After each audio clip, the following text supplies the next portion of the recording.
السلام علیکم دوستو، میرا نام ہے حافظ محمد نوید اور آپ دیکھ رہے ہیں قرآن ٹیچر آن لائن۔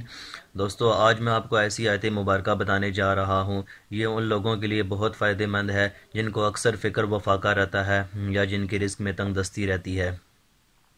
دوستو یہ دعا حضرت عیسیٰ علیہ السلام نے اللہ تعالیٰ سے بڑی عاجزی اور انکساری کے ساتھ مانگی تھی تو اللہ تعالیٰ نے قبول فرمائی تھی۔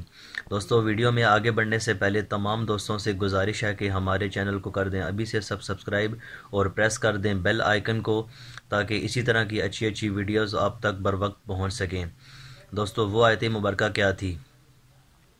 اللهم ربنا انزل علينا مائدة من السماء تكون لنا عيدا لأولنا وآخرنا وآية منك وارزقنا وأنت خير الرازقين۔ اللهم ربنا انزل علينا مائدة من السماء تكون لنا عيدا لأولنا وآخرنا وآية منك وارزقنا وأنت خير الرازقين۔ دوستو ملتے ہیں پھر کسی اچھی سی ویڈیو میں، تب تک کے لیے خدا حافظ۔